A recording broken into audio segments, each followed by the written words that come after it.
نشو لولای قدر د مسلمان په تاریخ کې نشته د आवाज کوي څوک تر کې پهلوان شته ځکه د خپل پهلوانې باندې ناز وکړي څوک تر کې پهلوان شته چې ما تر مخه تر اوزي زو سره پهلواني وکم حضرت علی رضی الله تعالی عنہ مبارک را پاسه دا زایم یو کتاب کې مو کتل چې نبی صلی الله علیه وسلم دې منع کړي کینا بل څوک په پاسه صحابه ونه आवाज را نه غي دویم کړه دې بیا आवाज کوي څوک شته چې پهلواني تر اوزي پهلواني وسره کوم علی رضی الله بیا پاسه نبی صلی الله علیه وسلم کینا تکینا بیا خاموشی ده دریم کرت بیا आवाज کوي څوک شته چې ما ته مخې تر اوزي پهلواني ده پاره علی رضا مو بیا پاسي دومره ضرورتمند دي کنه او دومره لوی پهلوان چې مې ته ویلې په عربو کې داغه چرچا و دومره لوی پهلوان علی رضا مو پاسي وارک راو ته راشه خپل پټکي او تر کوس کو پسره وته کې خو خپل توره ول ورکړه او ویزه ورځه میدان ته دینه ثابت شو چې نبی رسول الله په جنگ کې هم پټکې نه کوس کړي په حاضر کې هم پټکې نه کوس کړي په سفر کې هم نه کوس کړي برکت ته پاره ودا پټکې خپل صحابه ته په سر باندې کې خو نن د زماني تر ورسېدو چې موليان اوسه بلر کړي دي عوامو نسکیله ده تو کې بزان باندې را چولي دا سنت مکمل تر ګرځول لکه دې کې دومره خیر او برکت ته چې هغه زتا واست نشم ذکر کولای مبارک وته پټکې په سر کې خو مخې ته ورې چوتو وران دي شم دا ظالم سوی دا کافر مشرک وي خطر وته وي څوک درګه د سشته چې زيو تاسو خو د جنت داوی کوي کنه چې موږ به جنت ته ځو د څوک شته چې جنت ته ولېګوا او د څوک په تاسو کې شته تاسو ما ته وای چې لکه مړ شو کوپر دی او شرک دی او جهنم دی د تاسو کې څوک شته چې ما جهنم ته ورسای دومره ناز دومره لوی تکبر سره کلام علی زمور ته یا زایم اوس په ګورو کنه چې زتا جهنم واصل کوم او کزه جنت ته زما یې سره تورې واچولې په یو ول باندې چې الله زمو مبارک په گزارو کو د مخ سره ډېرې کې په غزي باندې او هدايت توه اجر ته خطات له او مبارک ته دعا وکړه خپل پټکې د برکت یو تور وته خپل ورکړه چې وزه میدان ته کافرانو چې وکتل چې علي زمو مبارک یو تور او عمرو بن عبد الود پهلوان مشهور د عربو اي پازي باندې ډېر کم 15 کسه پهلوان چې سره تلی ورا و تختیدل خپل وسونه توکت او دا دومره زړور پهلوانو د عمرو بن عبد الود چې کله د اسنه را پوشو هغه خپل اسغه پندې چې کم د پتور واله هغه په غزه باندې مړکو استا چرته کې دا ګمان را نشي چې زیریګم او واپس په اس باندې تختم زګوره اس تختیدو ولا نه ما په دې زی مقابله کوم دومره په تکبر راغله او دومره پهلوان او ځان ته سوي د چې مردار کا غنور پهلوانان او یو سلام ماته شو چې زمو خو ناس په دو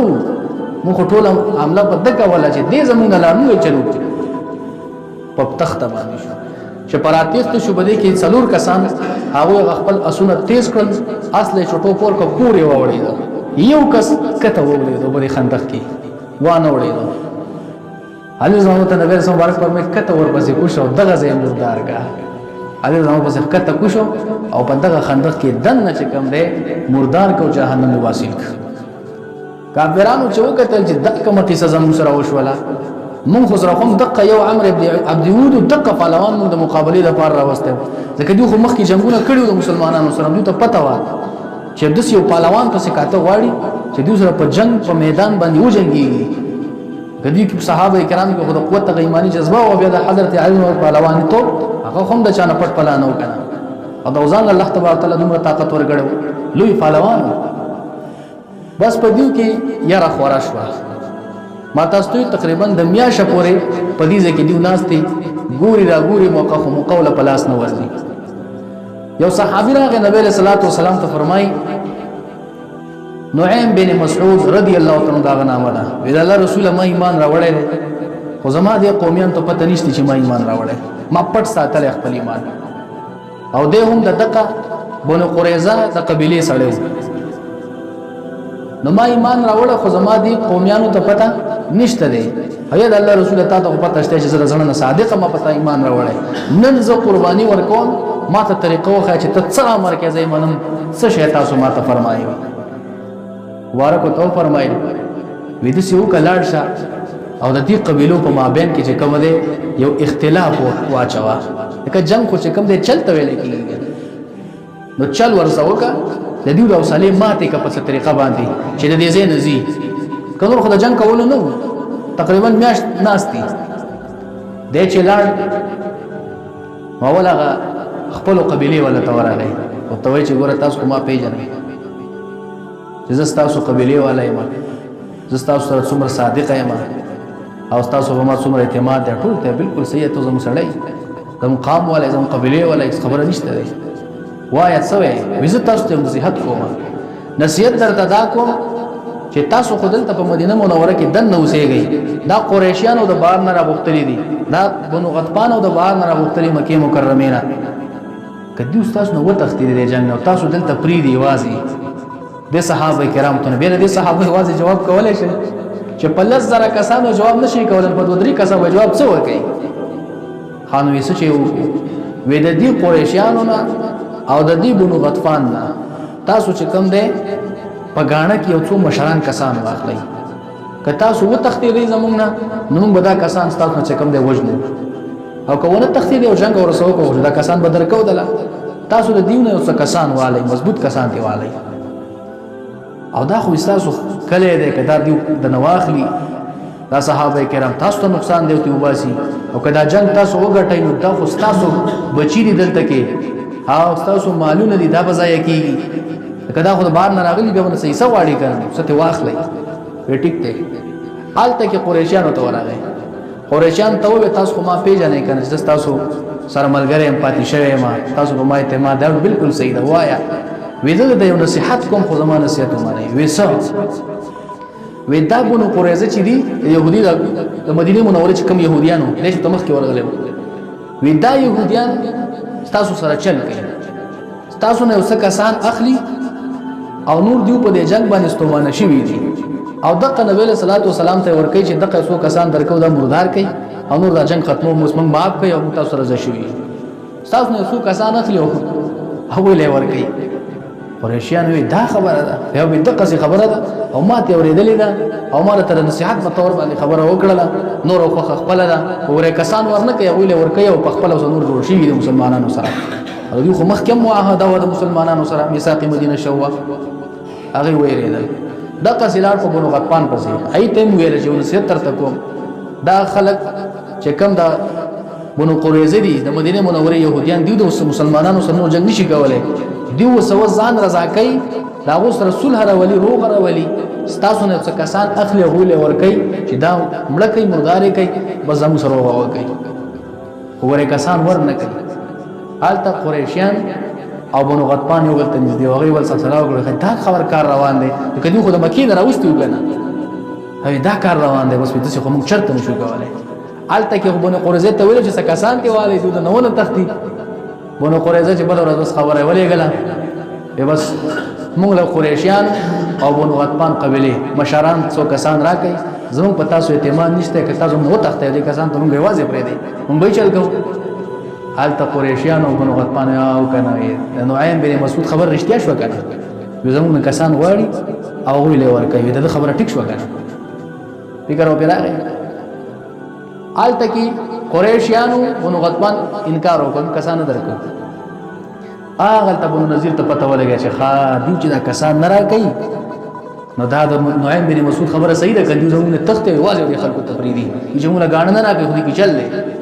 ورور اختلاف پکې خورش اختلاف پکې خورش هغه اتفاق چې دوی کوم راوسته او کوم اتفاق هغه مات چې مات شلو اختلاف په منځ کې خور راغی بس جنگ ته بیا تیار نه بیا د رب لا یزال د طرفه کو په دې جنگ کې غزوه خندق کې زنانو چې کوم قرباني ورکړي دا زنانو بالخصوص د نبی له صلوات و سلام مبارک ترور حضرت صفیه رضی الله تعالی عنها چې تاسو ته ما د غزوه احد کې بیان کړی و چې کله د خپل رور حضرت حمزه رضانه لاش ته ودرېدل او جړلې ان لله و انا الیه راجعون ویلو نن په دې غزا کې مسلمانانو یو تنبو لګولې پای کې د ماشومان او زنانه دای پکې خولې وی حسان ابن ثابت رضی الله عنه په مشر کړو دا زنانه هم په دې خندقه کې و په خیمه کې دا فرمایي چې یو يهودي براته د خیمې نه غیر چاپیر بتاویده دا د حسان بن ثابت رحمه الله فرمایي دا زنانه چې زما په دې يهودي سړي باندې ګمان دی دې زموږ جاسوسي کوي چې په دې ځای کې څوک شته کنيشته لري زنارینه په کې څوک شته کنيشته لري نو کنارینه په کې نه دی په مونږ باندې حمله کوي مونږ ته نقصان نه کوي په دې سړي زما ګمان دی او کدی بل ورځ راغی د زمانه روغ نشي تللی چې بیا روان دي د خیمه سیټ ته تیریږي د مبارک ته کم دی غټ لوړ پیدا کړی دی د سر له راختا کو د مخې سره راواچو یو دم تساونه وته په مخې باندې لوړ وਹੀ تر تو چې هغه په هغه ځبانه مردار ک حالت چې یو دین ته پته ولګی چې خدي خیمه کې خود څوک شته نارینه دومره نارینه پکې شته چې خپل دی پاکي هغه ویری دل په خیمه ممنه نشي کولای اختلاف پکې خور دی نورم دې ډېر زیات تفصیل لای خدا مختصر ته بیانوم چې دا سنت تاریخ ته یو ځای پورې ورسیږي او موږ تاسو ته خبر شو نو دا څلور شپږ غزوات او سریه چې کوم دي شوی دي او هر یو غزا چې خو په خپل تفصیل بیانې پښپغ وجومو کې هغه بیانېږي نبی له صلوات و سلام مبارک الله تبارک تعالی ته دعا شروع کړه یا الله زاری شروع کړه یا الله د دې کافرانو نور چې کوم دی غجرړي وباسي او دا زموږ د دې ځنه لرکه موږ ته خدای پاک په راحت باندې ځکه یو میاش قریب وشو لو جنگ نشي کولای بس الله تبارک وتعالى هغه غضب چې کوم دی په جلال کې راغی د شپې توفان راغی خو سخت توفان په الله تبارک تعالی راوستو په دې توفان کې باران موريږي غلې پکې هم دا سخت یخني جوړ کړل چې څوک بار ته نشي وته دومره دا توفان تیز شه د سیلې پکې چې دوی کومې خیمه وي کومې خیمه چې کلکې کړې وي ا خیمه ولا راوخې جوړې خیمه ته پاوا باندې کړې کم د دیو چې نغریو اغه نغریو له پاوا باندې کړو د غزینه دی په تیخ ته باندې شو په یخنی باندې شو نو ته موسم الله تعالی یخ کا خدا د شوال میاش وا تاسو ته ویل شوال د وړختر میاش روزي پسې د وړختر میاش په دغه بس عرب سرزمین کې سخته ګرمي خدا خدای قدرت ته ګوره د یخنی او ته جوړ کړه داسې توفان راغی ولې الله تعالی چې ګرمي راوسته شو یخنی نشي راوسته چې یخنی راوځي نو ګرمي نشي راوسته او قادر مطلق ذات ته دیو نور خیمه لاړلې چې کوم د خوراک څه سامان وغته نه لاړ سزا شو په تخته باندې مجبور شو دا غزنه و تختیدل چې کوم سامانونه راوړل او سامانونه تم ته قضې پاتې شو هغه صحابه کرامو ته پاتې شول دوی د غزنه چې کوم په تخته باندې لاړل نو دا مې دې پورې هغه تاسو ته بیان کول مقصد چې د اسلام طاقت او قوت ګوره 3000 کسان د 10,000 کافرانو مقابله ته ودرېږي چې د یو مسلمان په مقابله کې وسو کافرانو راځي تاسو تقسیمو کړئ چې څومره راځي تقریبا 7 کسان راځي کنه کدی نه سیمه راځي 10,000 تقسیم 3,000 7 کسان تقریبا راځي کنه کدرې درې راځي د یو مسلمان دومره ایمانی قوت او 10,000 کسان مجبور شو چې نور د دې خلکو مقابله نه کیږي په خپل مابین کې سره چې کوم د په اختلاف باندې رااله د غزینه چې کوم دی او تختیدل